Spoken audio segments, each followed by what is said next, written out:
everyone, it's Hunter and welcome back to my channel. If you guys are new here, it is so nice to meet you. Today's video, I'm going to be sharing with you guys my top 10 reads of the first 5 months of the year, I guess. Right now, at the time of filming this, I am at 98 books for the year, so I'm almost at 100. My goal for the year was to read 100 books and then, 120 books, and about a month ago, I increased my goal to 150. I definitely feel like I'm gonna reach that.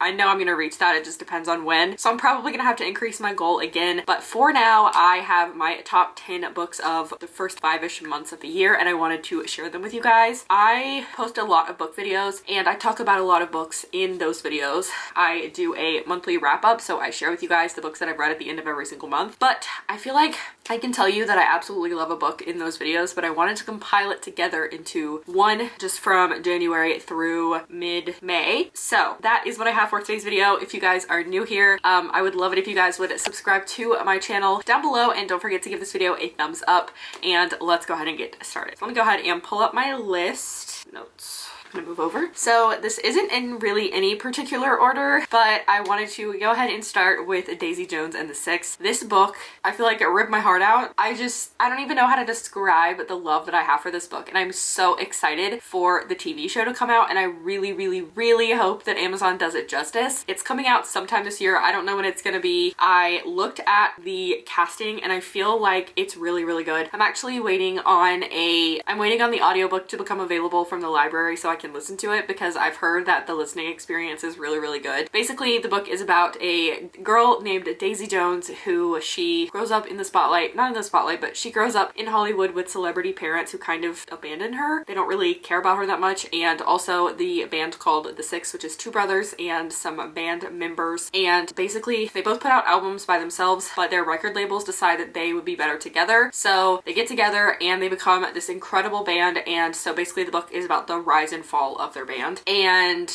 it was interview style.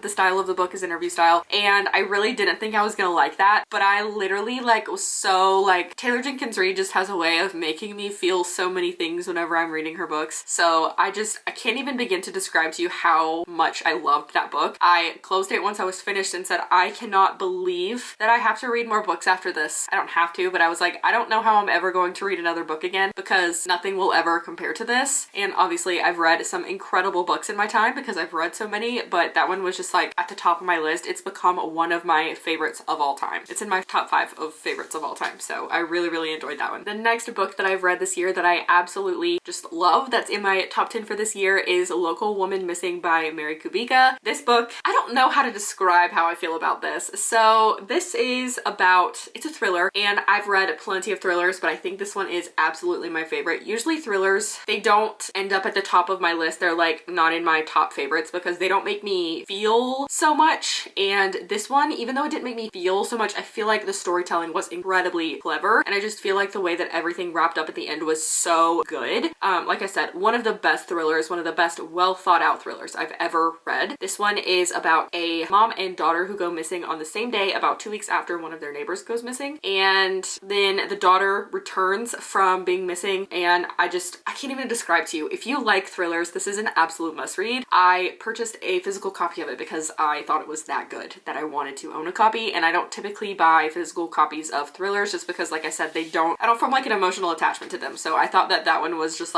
so good. The next book on this list is Things We Never Got Over by Lucy Score, and I think the reason why I really love this is because the main character is a twin. I'm also a twin if you don't know that, but basically we have this girl named, what even is her name? I can't remember. We have Naomi, and she goes to the town that her twin sister lives in, and when she gets there, her sister steals her money, steals her car, and basically says, here's my daughter, take care of her, I'll be back when I feel like it. And then Knox, who is the neighborhood, the town bad boy, but softy, he's a town grump, but also with a soft heart. He kind of sees her whole life fall apart, again, where her money gets taken. Her daughter, she gets custody of this child, and I think the fact that the twin, she comes running for her twin constantly. Her twin needs help, so she shows up and she does what she needs to do and kind of just lets her sister get away with it because she is her twin sister, and I kind of relate to that really well. But I thought that the story was just really cute. I liked the main characters. I thought it was really well told. I liked the child in the book. I thought she was really funny, and I also really loved the banter between all of the characters. So that is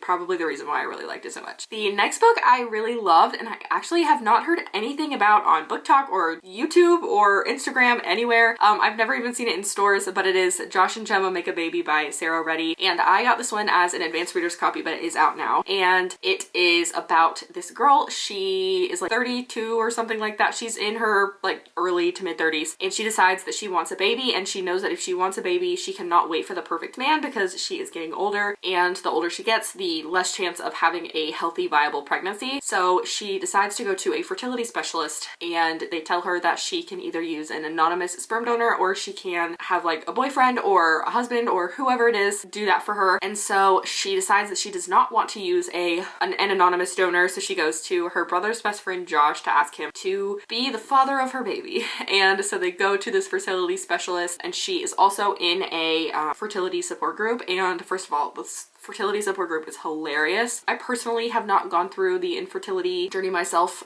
at least not yet. I don't know if I will at some point, but I know that my mom did, and she talked a lot about just how the struggle to get pregnant, how badly she wanted kids and things like that. So I felt like I could relate in that way. I'm the product of a child. I mean, I'm a product of parents who struggled to get pregnant. So, and just like really wanting a baby and doing kind of whatever it takes to get one. And so I really, really enjoyed it. And I think that the story was well told, and also the support group, because they're all dealing with different infertility issues themselves. Just like seeing the perspective of all these different people who have nothing in common except for the fact that they want babies. So I really enjoyed seeing all those different perspectives. So I thought it was really good, and I don't know why more people don't talk about it, because I really enjoyed it. The next book is All Your Perfects by Colleen Hoover, and I think this is probably my favorite book of hers that I've read. I, as of right now, have one book to go in the entire Colleen Hoover selection of books, I guess. I've read all but the one, and I'm just waiting on it to be available at the library at this point, but it is All Your Perfects. And you have this couple, Quinn and Graham. They meet outside of her fiance's apartment. Quinn's fiance is cheating on her with Graham's girlfriend. So that's kind of how they meet. Eventually, they kind of grow into their relationship, and they get married, and then they start to struggle with something that is really, really deep as well, infertility. Sorry if that was a,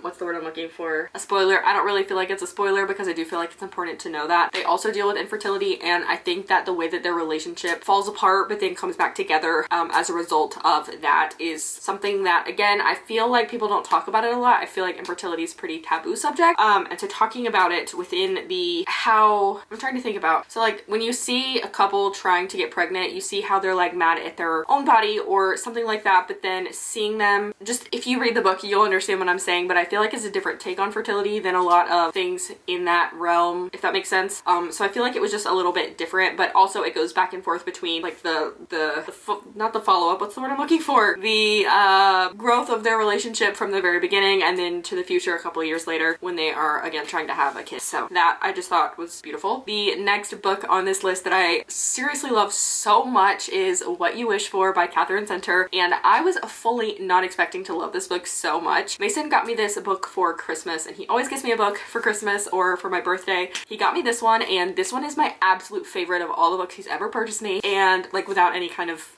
without me like nudging him towards a certain book. So this is the best one that he's just randomly picked up, and I probably would not have picked it up myself, but I'm really, really glad that he did, because I just think it's so good. You have this teacher. She is full of life, full of energy. She is like the funnest teacher ever, and she works at this really amazing school that everyone loves, and people move to Galveston, which is where it takes place. They move to Galveston just to go to that school, and literally in the first chapter, the principal of the school dies, so they have to bring in a new principal, and he's also someone from this teacher's past, and she's expecting him to be like the best person to come in for this job, even though she doesn't like want to deal with him. She's like, he's gonna be amazing at this job. And then he ends up being like, I don't know how to say what I want to say without cussing. I don't want to cuss. I don't cuss. I don't like to say cuss words. What am I trying to say? He comes in kind of like the complete opposite Basically, like, imagine prison warden, like, he comes in like that, but it's in a creative arts elementary school. So I guess that's kind of what I'm saying, is that she thinks he's gonna be amazing, and then he ends up having like this past after she knew him. I don't know, it's really hard to explain, but it was just so good. I don't even know how to describe it, but it was just so good, and I thought that it was so well written, and the characters, I loved the development. There is a slight romance in it, but it's not a romance novel, if that makes sense. Like, it's definitely just like contemporary fiction, but either way, it was very good. The next book on this list is Love and Other Words by Christina Lauren, and I feel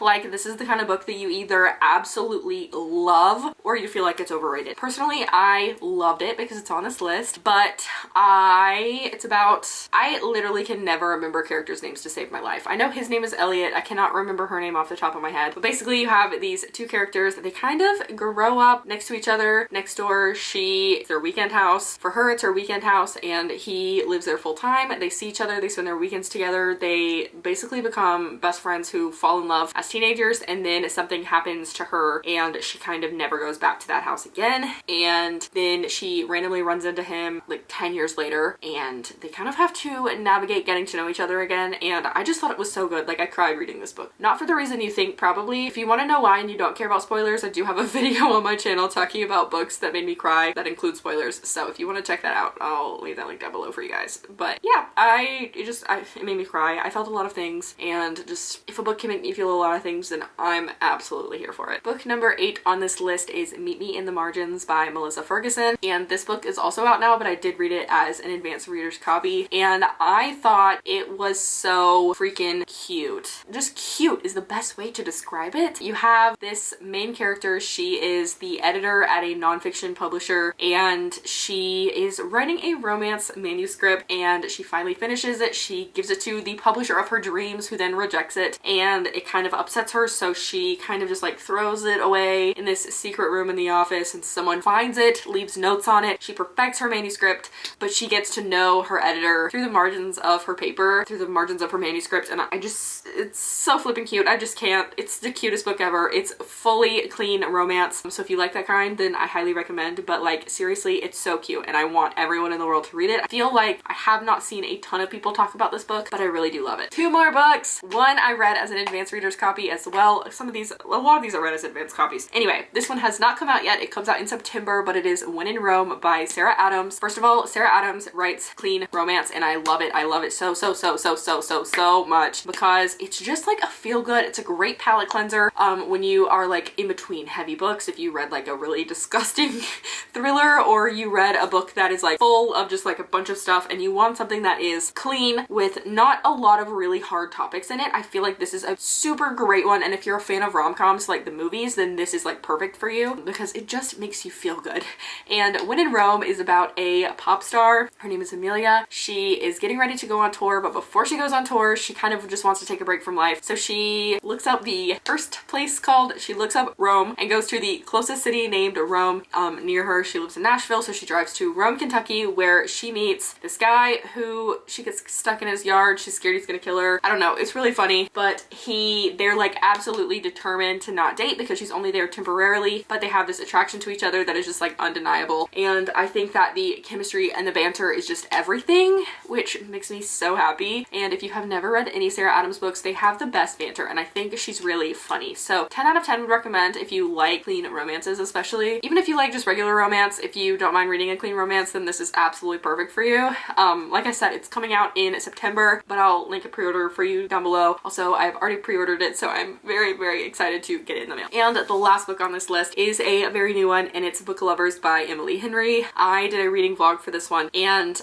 this is also kind of like a small town thing. You have this big city literary agent who her sister kind of makes her go to a trip to Sunshine Falls, North Carolina, near Asheville, which I think is a fictional place because I've never heard of it and I live near Asheville.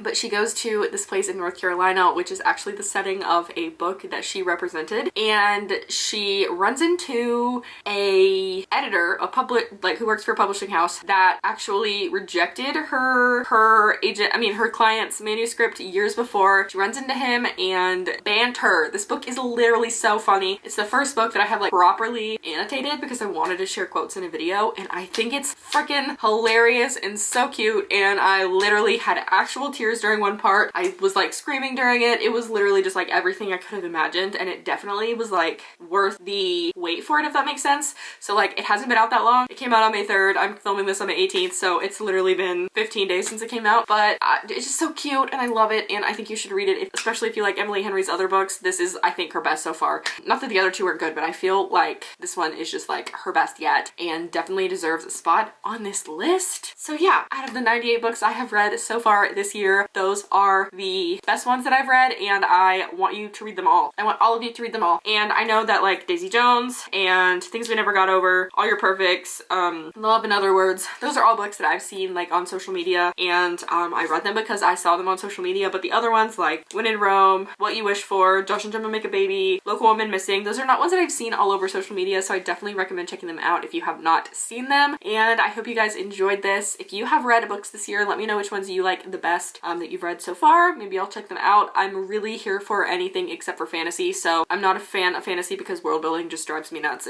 I don't understand it and I don't like it. So yeah, with that being said, I hope you guys enjoyed. If you did, don't forget to give this video a thumbs up. Subscribe down below if you have not already, and I'll see you guys in my next video. Bye!